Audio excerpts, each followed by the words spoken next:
The journal was warm when I found it, as if it had just been pulled from a fire.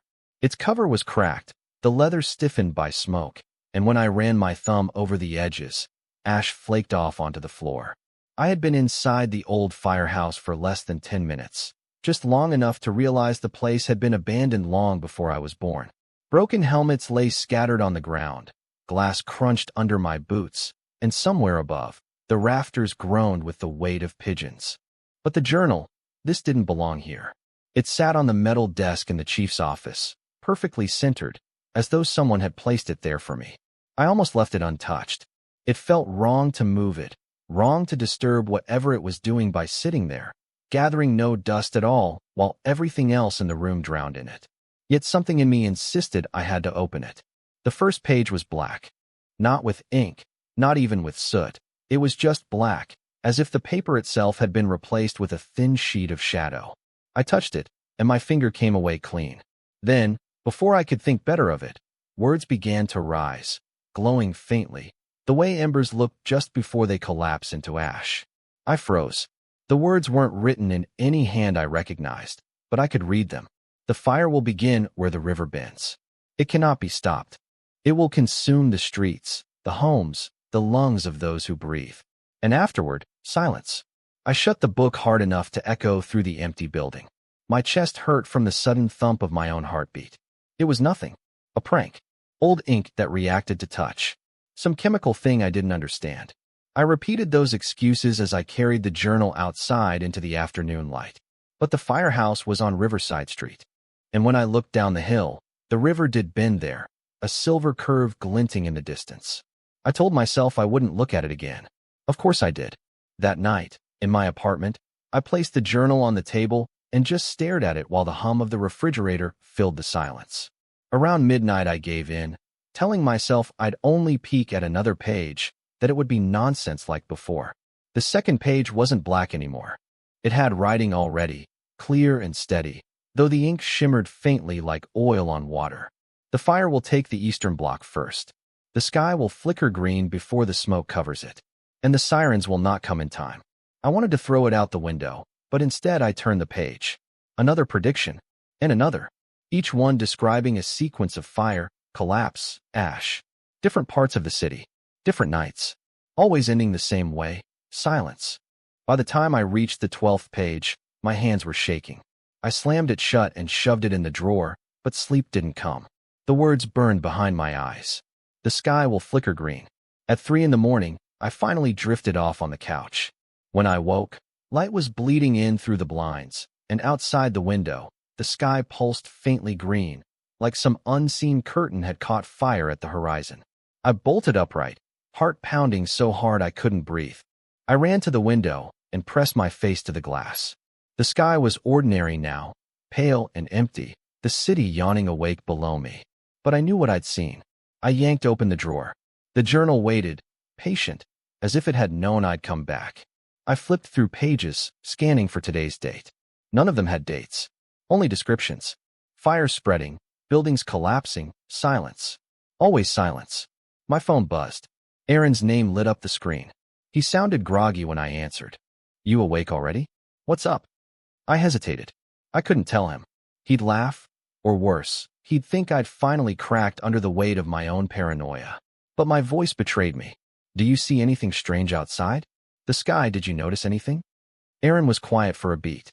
Then he said, slowly, "You saw it too." The world seemed to tilt. I gripped the counter to steady myself. "What do you mean?" "I was driving last night," he said. "Near the river. Thought it was a reflection or something.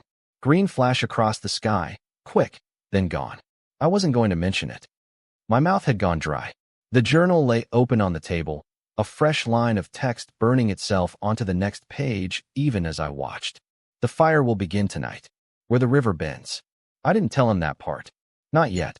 Instead I said, "Meet me at the old firehouse after work." There was silence on the other end. Then, why? Because I think something's about to happen, and I don't want to be alone when it does. When the call ended, I stood in my kitchen staring at the words until they faded, sinking back into the paper like embers dying out. I pressed my palm to the page, half expecting to feel heat, but there was nothing. Just cold leather, and the faint scratch of paper beneath my skin. I wanted to believe it was a trick, that I was imagining everything. But the book had been waiting for me, sitting in that firehouse like it knew exactly when I'd arrive. And now it was waiting for me to believe. By the time I reached the firehouse that evening, the sky was bruising into twilight. The air smelled faintly of ozone, like the city had been holding its breath all day and was about to exhale. Aaron was already waiting, leaning against the rusting metal doors with his arms crossed, his eyes shadowed in the fading light. He didn't say anything at first, just nodded toward me like he could already see the tension clawing under my skin. "Show me," he said simply. Inside, the firehouse was as empty as before, but the journal wasn't on the desk anymore. I froze. My stomach dropped. I had brought it home, hadn't I? I was sure of it. But when I looked back at Aaron, he was already walking toward the office like he knew where to go. He stopped at the desk, and there it was, resting perfectly in the center, just like the first time I'd found it. Aaron glanced at me, brow furrowed. "This is what you called me about." I didn't answer. My legs felt weak. I forced myself forward, reached for the journal, and opened it. The pages glowed faintly, the same ember-light words rising to the surface. "The fire will begin tonight, where the river bends." Aaron leaned closer, frowning. "What the hell is this? Some old prophecy? A prank?" "I saw it happen," I said. My voice shook. The sky turned green, just like it says. Aaron's jaw tightened. He didn't laugh, didn't accuse me of losing my mind. He just stared at the page for a long time, then finally said, "Then we should go to the river." It felt wrong, like walking into a trap. But I couldn't argue.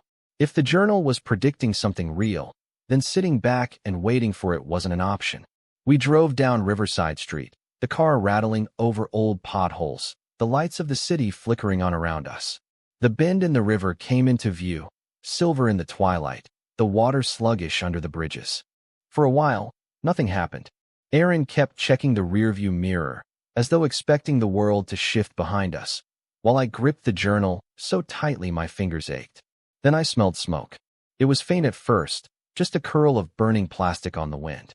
Aaron stiffened and pulled the car over. We got out, and there it was, a flicker of orange at the edge of the block nearest the river. Someone shouted in the distance, and then the flames leapt, spreading unnaturally fast, climbing walls like they had been waiting for air. "Jesus," Aaron whispered. "It's real." Sirens wailed in the distance, but just like the journal said, they were too late. The fire moved with purpose, as though guided by invisible hands, devouring rooftops, windows, the breath of those who screamed from balconies. The green flicker lit the sky, exactly as described, and my knees nearly buckled. We stumbled back, coughing as the heat pressed against us. My mind reeled. This wasn't just prediction. This was orchestration. The journal wasn't recording events. It was directing them. I opened it again with trembling hands, desperate for more. The next page surfaced with glowing words. "The fire will spread until the water swallows it. One will survive the night. One will not." Aaron saw the words too. His eyes locked on mine, sharp and terrified. "What the hell does that mean?" Before I could answer, the flames roared, surging toward us. We ran, the heat blistering our skin even from yards away. The smoke clawed at my lungs, choking me as we stumbled toward the bridge. People poured into the streets, screaming, scattering, but the fire moved faster than them, cutting off exits, forcing them to the water's edge. It wasn't random. It was hunting. We reached the bridge just as part of the block collapsed in a cascade of sparks.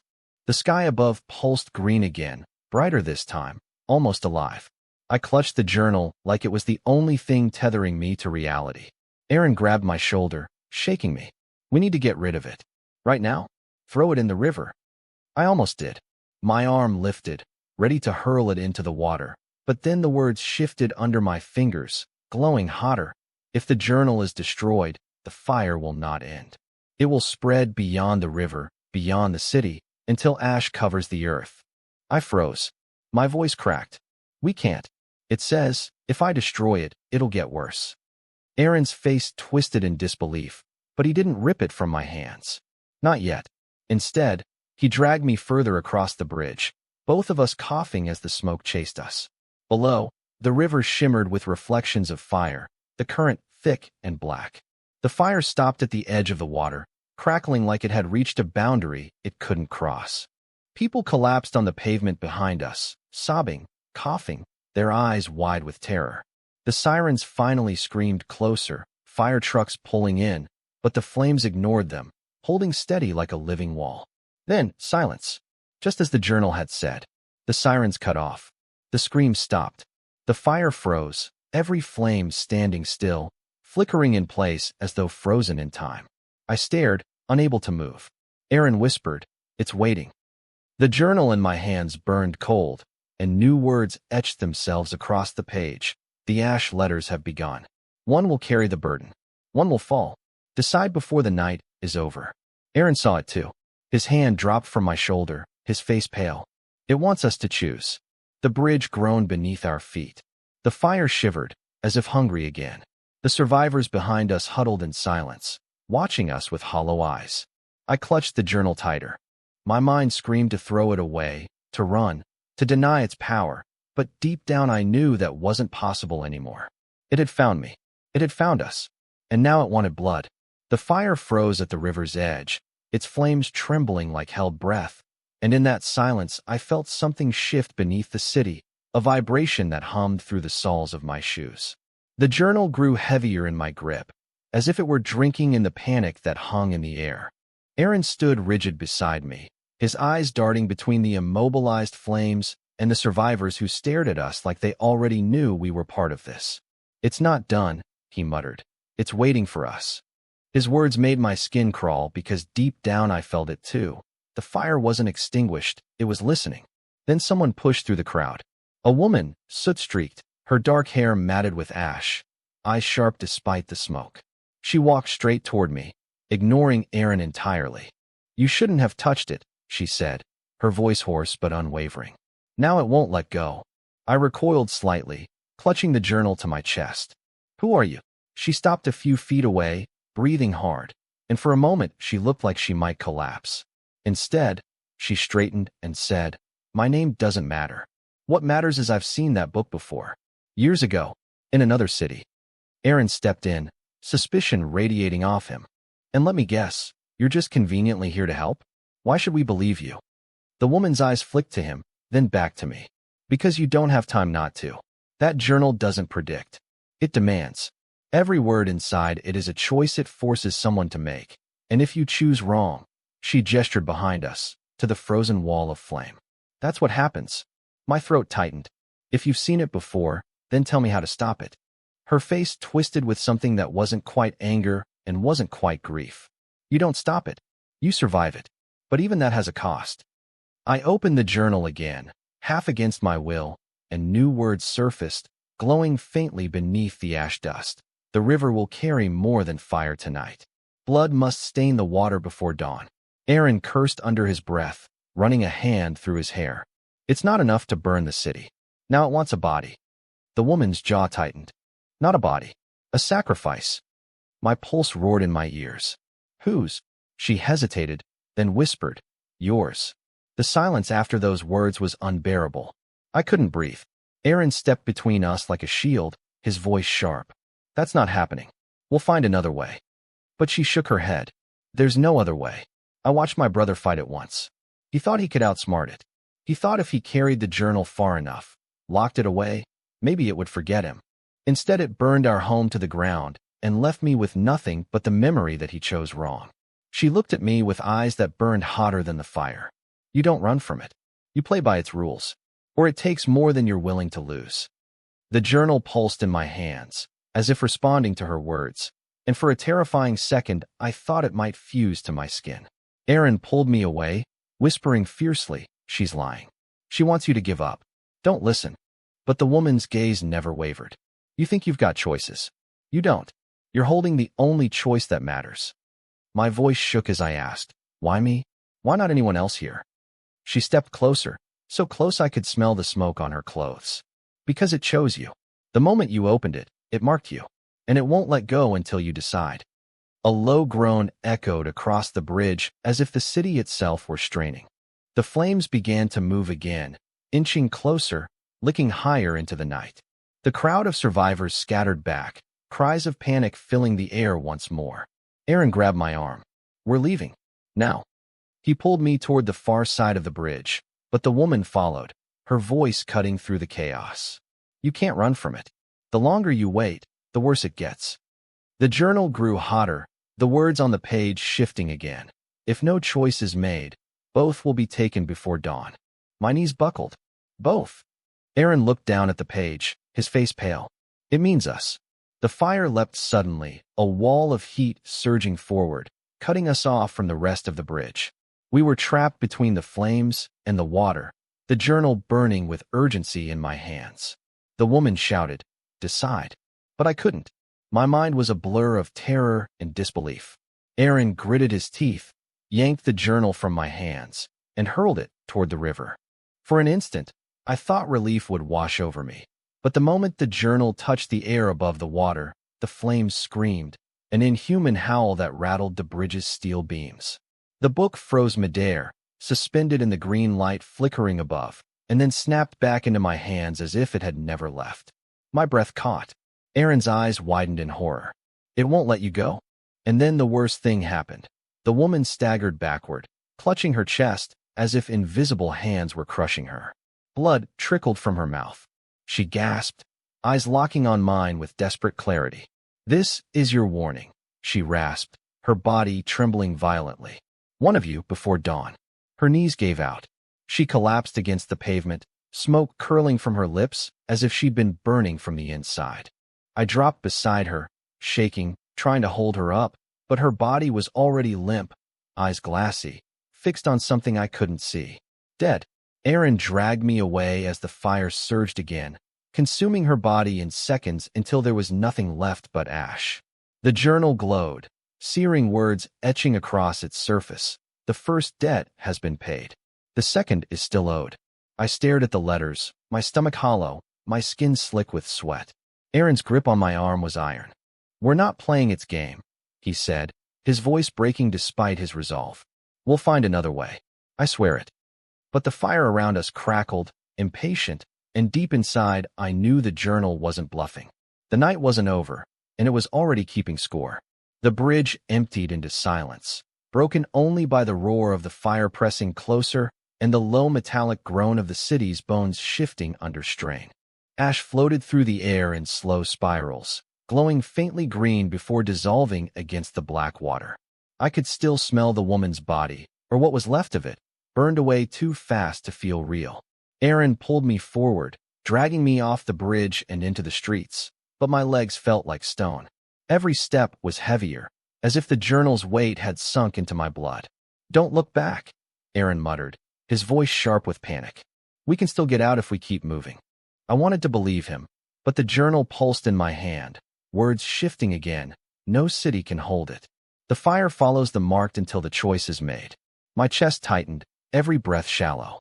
"Aaron, it's not going to stop." He spun on me, eyes wild, jaw trembling as if holding back something raw. "Then we'll make it stop. We'll burn the book, drown it, bury it. I don't care. There has to be a way." But I knew better. The woman's final scream, the fire's inhuman howl when Aaron tried to throw it away. It had chosen me, and now it was tethered to me like a chain I couldn't break. We stumbled through the half-ruined streets. Buildings sagged inward, their windows glowing with that same green light, as if something alive pressed against the glass from inside. The hum beneath the pavement had grown louder, syncopated like a second heartbeat that wasn't mine. Survivors hid in doorways, eyes glinting in the dark, but none stepped forward. They looked at me with quiet horror, as if they could smell the journal's claim. "They know," I whispered. "They know it's me." Aaron cursed under his breath and pulled me into an alley, his grip bruising my arm. He leaned against the wall, chest heaving, trying to pull himself together. "Listen to me. You don't die tonight. I don't care what it wants. You don't die?" I shook my head. "It doesn't work like that. It already warned us. If no choice is made, it'll take us both." My words hung there, sharp as broken glass. Aaron's face twisted, grief breaking through his anger. "Then I'll make the choice for you." He reached for the journal, but I pulled back, clutching it tight. "No, that's not how it works." "How do you know?" His voice cracked, desperate. "What if I take it from you? Carry it myself? What if I'm the sacrifice?" I could see the sincerity in his eyes, the reckless loyalty, but the journal pulsed against my ribs like a heartbeat, not my own. It was mocking him, mocking us. It already chose me, I said softly. You'd just die for nothing. For the first time, Aaron had no words. His hands trembled as he backed away, fists clenching like he wanted to punch through the wall. Then the ground beneath us shuddered, and the city screamed. Not the fire, not the groan of steel, an actual scream, thousands of voices echoing from every window, every crack in the pavement. The air turned sour, heavy with the smell of ozone and blood. Aaron grabbed my hand, and we bolted, running blind through collapsing streets, past cars frozen in midair as if time had cracked, past doors that opened to staircases spiraling into nowhere. The city wasn't dying. It was collapsing inward, folding reality like paper until only we remained at its center. We burst into the old cathedral at the edge of the square. The roof was half gone, moonlight cutting through broken stained glass, painting the walls with fractured colors. The hum was louder here, deafening, the journal glowing so hot I could barely hold it.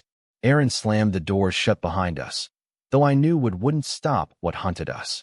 We collapsed near the altar, both shaking, sweat and soot streaking our faces. For a moment, the silence felt like mercy. Then the journal opened on its own. Pages fluttered wildly before freezing on a single phrase that burned into my vision. The marked cannot refuse. The river takes one before dawn. Aaron stared at it, his lips moving soundlessly. Then finally he snapped, voice breaking. It's lying. It has to be. We don't owe it anything.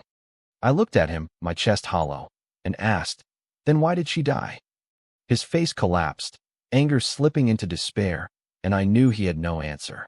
The cathedral trembled, dust raining down from the rafters, and in the distance the fire roared louder, closer, like a tide rolling in. I clutched the journal, tears burning my eyes. If it's me, if that's the price, then you can't be here when it happens. Aaron's head snapped up, fury flashing again. Don't you dare. Don't you even think about leaving me. You don't understand, I whispered.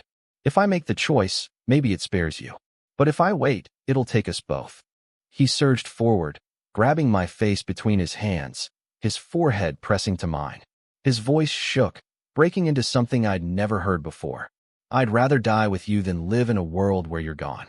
My heart cracked under the weight of it, but the journal's glow grew brighter, and I knew dawn was closer than we thought. The cathedral doors burst open then, green fire flooding the aisles, twisting into shapes that almost looked human, almost looked like the shadows I'd seen the first night. They moved with purpose, silent but inexorable, reaching for us. The journal throbbed in my hands, words burning into the page faster than I could read. Choose. Choose. Choose. Aaron stood, placing himself between me and the advancing fire, and for the first time I understood his resolve wasn't stubbornness. It was love, reckless and absolute. But love didn't matter to the journal. It only wanted what it wanted. The fire reached the altar, climbing the walls, consuming the stained glass until the colors bled into white. Aaron turned to me, eyes shining with tears. If it takes you, I'll follow. If it takes me, you live. That's my choice.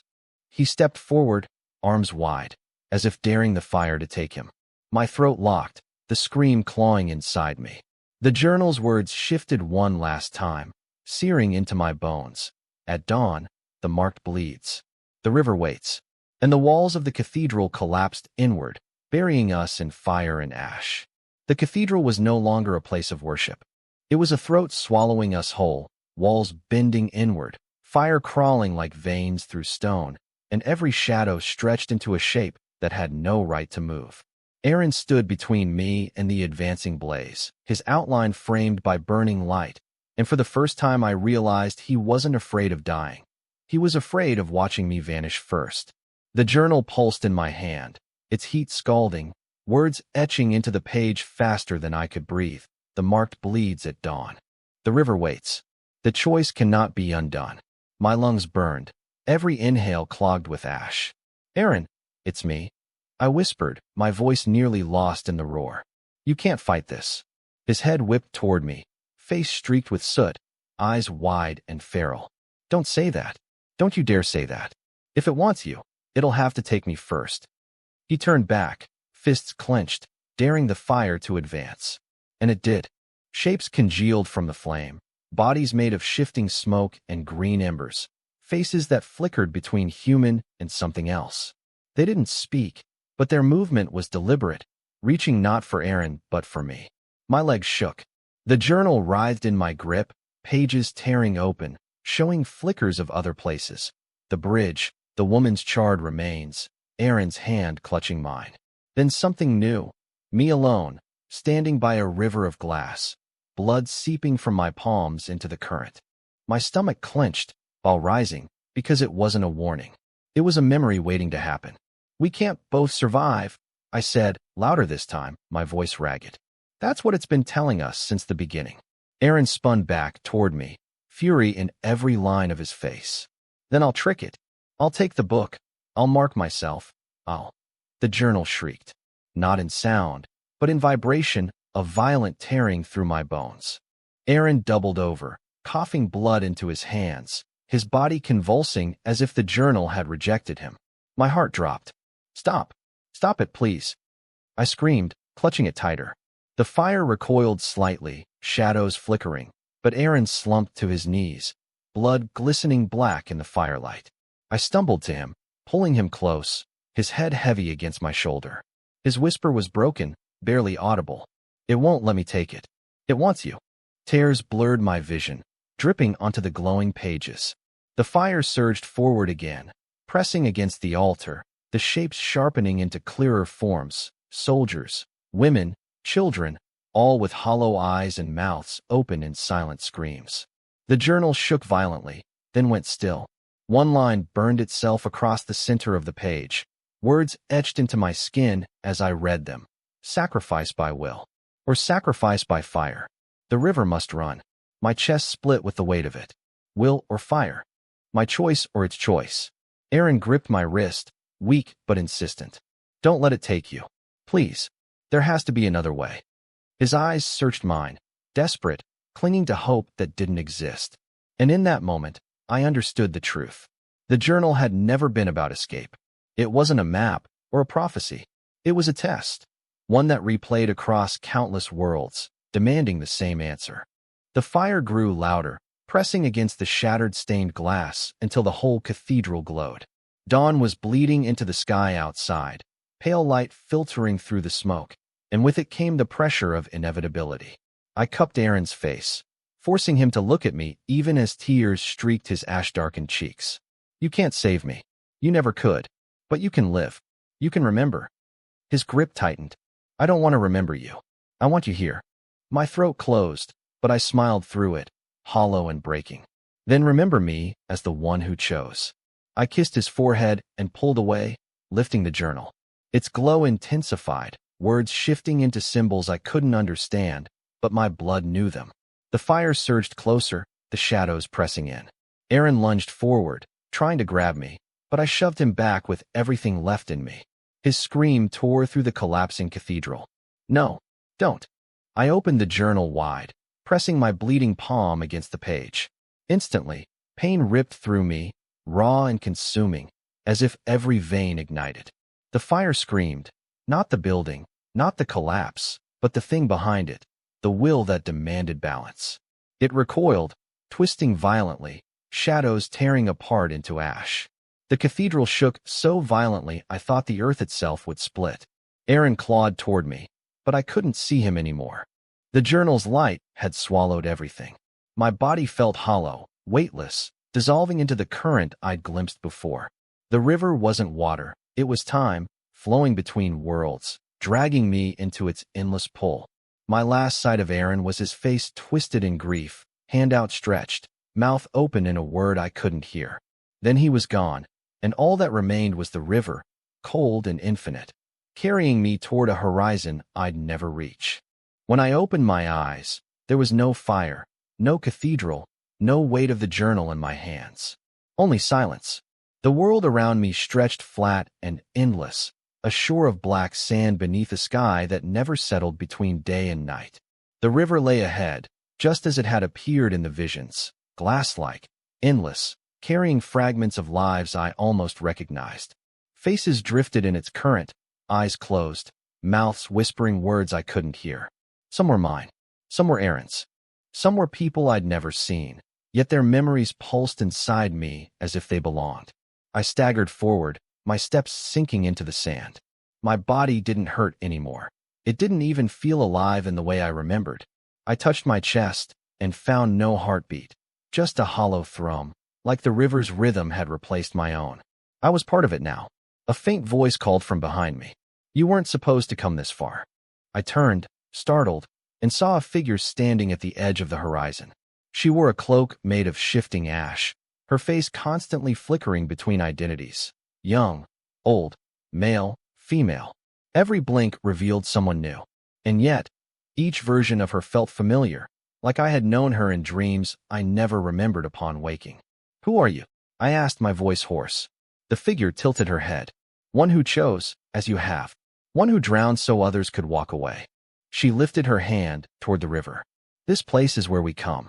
Those who carry the journals. Those who pay their price. My stomach tightened. Then I'm dead. The word felt clumsy, wrong, and she shook her head slowly. Not dead. Not alive. You are an echo now. A memory sharpened into shape. She stepped closer, her shifting face settling for a moment into something eerily like my own. But you still matter. You carry the choice, and the choice reverberates. I wanted to scream, to demand why it had to be me, why Aaron had to suffer again, why every version of us seemed trapped in this endless circle. But the river answered before I could. Images rose from its surface, rippling outward. Aaron collapsed in the cathedral's ruins, clutching the torn fragment of the journal I hadn't destroyed. His body trembled, his face streaked with tears, yet his eyes burned with something terrifying, resolve. He wasn't leaving. He was going to try again. No, I whispered, stumbling toward the water, reaching as if I could stop him. No, please, don't. The woman caught my arm, her grip ice cold. You can't interfere. His path is his own. You chose yours. My throat ached, but I couldn't look away from the image. Aaron rose, staggering into the dawn, the cathedral smoldering behind him. He clutched the page like it was a lifeline, muttering words I couldn't hear. He was going to follow the fracture. He was going to call it back. And in some cruel, twisting way, I understood. The journals were never meant to be destroyed. They were meant to survive, passed on, carried by grief and love and desperation. A chain no one could break. I turned back to the woman, my voice shaking. Then it never ends. No matter what we do, it never ends. Her eyes, in whatever shape they took now, softened. Every choice matters, even in the loop. You gave him more time. You gave him the memory of your choice. That is not nothing. I wanted to believe her. I wanted to think my sacrifice had changed something beyond just prolonging the inevitable. But as the river surged, showing me countless versions of myself making the same decision, stepping into the same fire, I realized the weight of it. We were all echoes. We were all feeding the current. My knees buckled, and I sank into the black sand, staring at the endless tide. So what now? I just watch? The woman crouched beside me, her shifting features softening into someone I almost recognized, my mother's face, maybe, or some other long-lost fragment. You watch, you remember, and sometimes you guide. She placed her cold hand over mine, and for an instant the journal reappeared, glowing faintly in my palm, though I knew it wasn't really there. Its words burned across the empty page. The river waits. Always the river. Always the choice. The woman stood, her cloak dissolving into the wind. Another will come soon. When they do, you'll understand. Until then, you endure. Her voice faded into the current, leaving me alone with the river. I sat there for what felt like hours, or centuries, watching the faces drift past, watching Aaron stumble onward in a world I could no longer reach. I thought about what she said, about guiding, about echoes, and wondered if one day my voice would carry back across the river, whispering into Aaron's dreams, warning him, urging him to stop before it was too late. Or maybe I would only ever watch, a ghost bound to choices I couldn't undo. The river glowed brighter, pulling me closer. I didn't resist. For the first time since it began, I felt calm. Not peace, but acceptance. I let the water take me, and as it swallowed me whole, one final thought anchored in my chest. If none of us can break the cycle, then maybe the only freedom left is to remember.